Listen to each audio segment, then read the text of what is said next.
والذي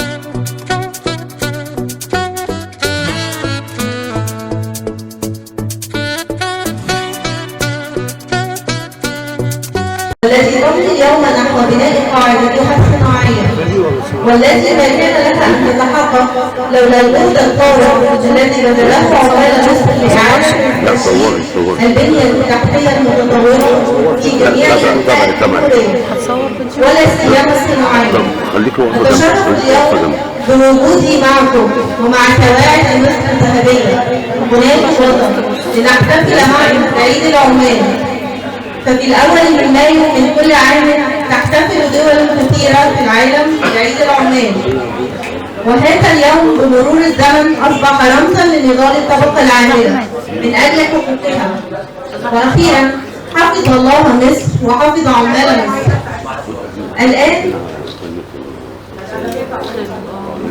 الآن مع كلمة المهندس خالد منير الطبي نائب رئيس الاتحاد العام لعمال مصر، رئيس النقابة العامة للعاملين بالصناعات الهندسية والمعدنية والكهربائية، رئيس الاتحاد المحلي لنقابات عمال الإسكندرية. فليتفضل.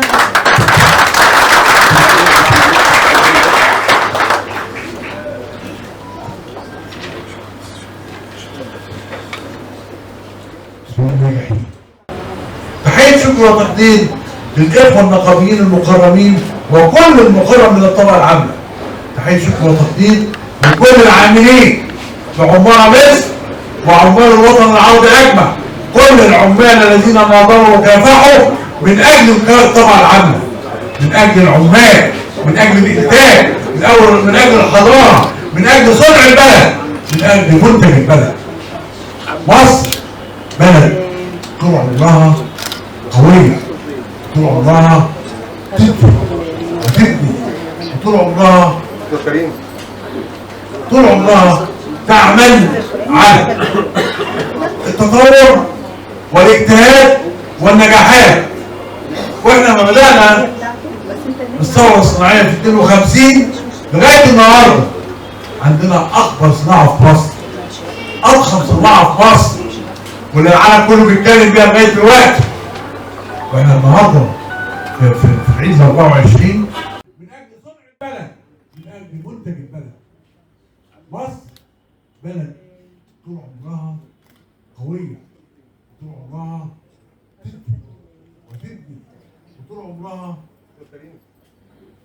طول عمرها تعمل على التطور والاجتهاد والنجاحات. واحنا ما بدأنا الثورة الصناعية في 52 لغاية النهارده عندنا أكبر صناعة في مصر، أضخم صناعة في مصر، واللي العالم كله بيتكلم بيها لغاية دلوقتي. واحنا النهارده في عيد 24 كنا بنحتفل مع فخامة الرئيس أول أمس بتوطين الصناعة، الصناعات الجديدة. الصناعة الجديدة صناعة لها تكنولوجيا ولها أساليب جديدة وبالعمال. هذه الصناعات تطلق وتنمو. الصناعة العامل الأصيل فيها العامل، الزراعة العامل الأصيل فيها العامل. كل الدولة اقتصاديا قايمة على العامل. العامل هو الجندي الدولة بتقول بيه، جندي الإنتاج، جندي الاقتصاد، جندي التحدي. علشان كده أما الدولة بتكرمهم في عيد العمال ده عيد دولة مش مصر بس. ولما بدأ في شيكاغو سنة 1856 كان علشان العمال طبقة كافحت وطلبت تنظيم الحد الأدنى للأجور وتحديد عدد ساعات العمل، وبدأت بها صناعة الغزل والنسيج، وبدأت في الدول الأخرى بتزداد تطور، بتدي قوة أداء للعامل المصري والمنتج المصري والمنتج المحلي. علشان كده بنقول إن العامل عضو أصيل في كل إنتاج الدولة المصرية. وإحنا في منظمة العمل الدولية ومنظمة العمل العربية ونقف المؤتمر فريق عمال وفريق رجال أعمال وفريق إصلاح وفريق حكومات. الثلاث أطراف مع بعض ما قالوش فرق هيمشوا لوحده، ما قالوش فرق هيعاقبوا لوحده. أنا الثلاثة مع بعض، العمال وأصحاب الأعمال والحكم الرجال والنقابين. تحية شكر وإكرام وإجلال لزملائي المكرمين.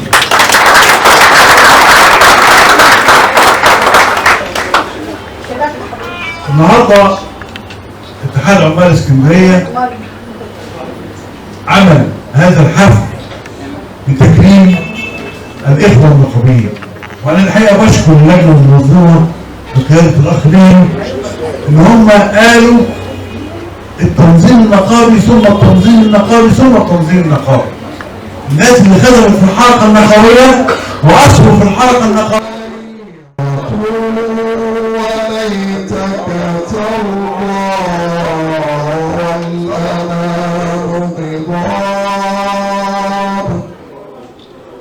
فإذا صح الود منك فالكل هين وكل ما على التراب تراب.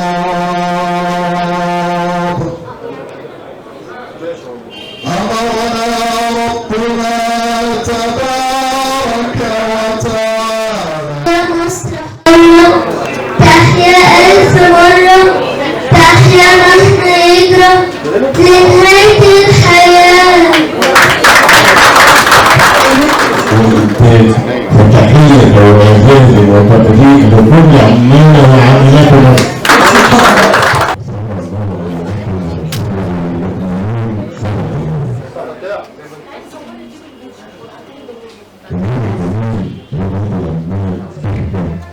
بقول لك ايه، انا ماشيه كل يوم هتصور فيلم هتبعتيه خلاص فيلم لما صوريها على الكورس بعين العمال وعلى ان هو الحمايه الاجتماعيه للعمال واشد العمال يبقى العمليه مستمره وعلى يعني انا بحييكم بقول يعني وتأسيس علاقتكم بخدمة خالد طبعا وبشكر كل الزملاء الحاضرين اللي حاضرين النهارده رموز من ابناء اسكندريه المخلصين من نقابات الخدمات الاداريه والتعليم والبحث العلمي والصحه والهندسيه. انا رموز من كل معظم النقابات العامه ممثله في تقرير النهارده. كل التحيه والتقدير للمخلصين من العاملين ابناء الاسكندريه. هنقول فكره صغيره عن عيد العمال. عيد العمال بنحتفل بيه والدنيا كلها بتحتفل بيه في اول مايو من كل عام. انا مش هرجع للتاريخ. اتفضل حاجه المايك بس عامل مايك عامل عيد العمال ده في حصل وضع معين العالم كله بيحتفل بيه لانه هو بيعتبر اسطوره. فانا مش هنتكلم من سنه 1386 للسنه نضال العمال في هذا الوقت، انما هنخش على احنا في مصر بنحتفل بعيد العمال من امتى وازاي. اتحاد العمال اتنشأ في سنة 57 اتحاد عمال مصر. أول عيد العمال بدأ عندنا في مصر ودعا بيه اتحاد عمال مصر سنة 1962 ودعا النقابات الصديقة والشقيقة من الدول العربية ومن أفريقيا، وبدأنا في مصر نحتفل بعيد العمال رسمي في سنة 1965.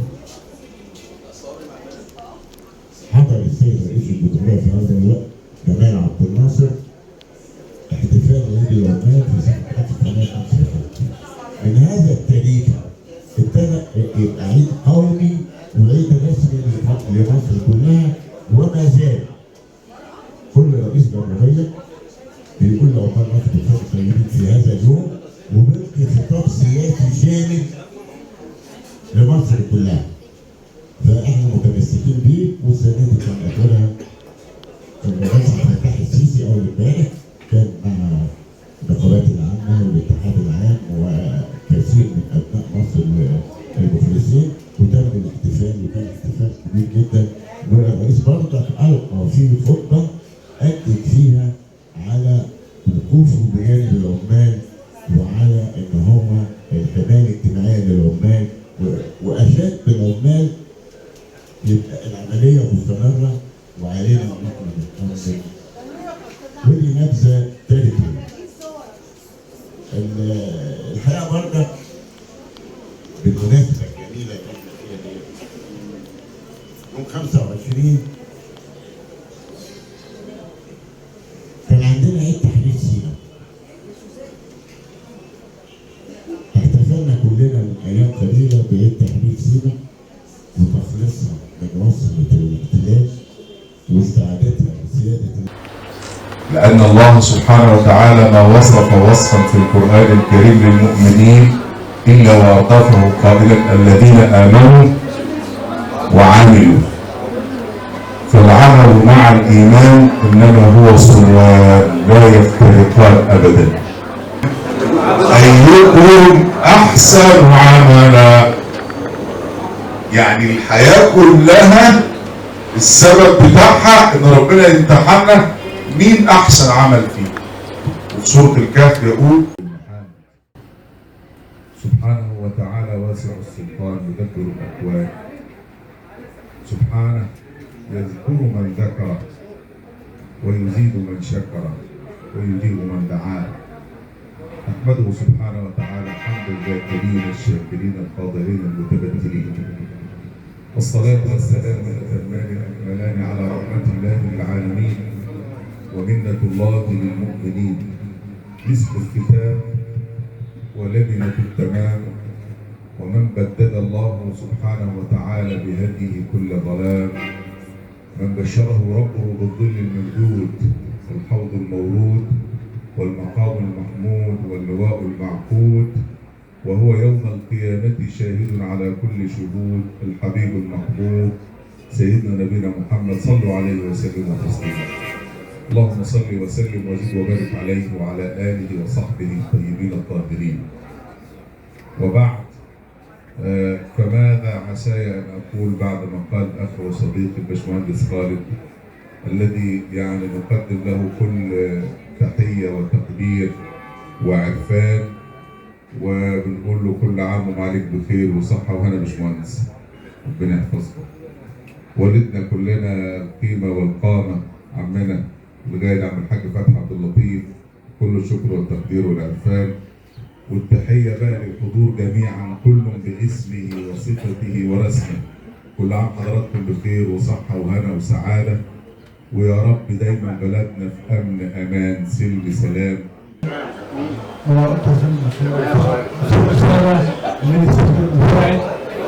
أنا جيت لوضع جهاز الحفل وهم تحية شكر وتقدير جميعا. أجمل لحظات في العمر عايشينا، صورة الحقيقة أحلى من اللي رسمينا، حتى السما اللي فوقنا فجأة طايلينا، أيامنا الجاية أحلى وباينة طلتها.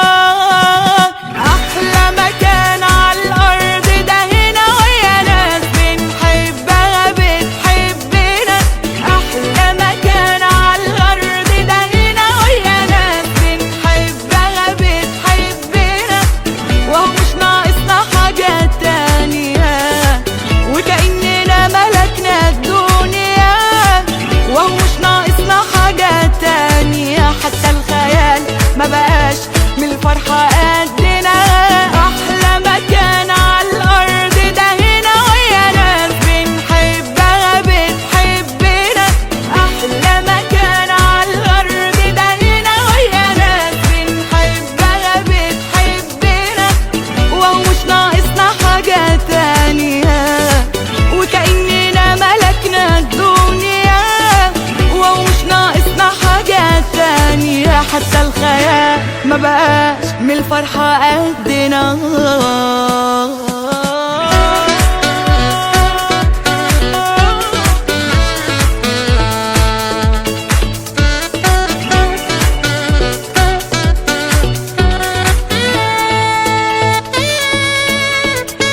كل الحاجات بصلنا بتشاور علينا، نور الشمس والهوا تحفة ومالينا، شكل الحياة بناسها حلو في عينينا، واللحظة الحلوة حلوة سايبة منها حاجة فينا.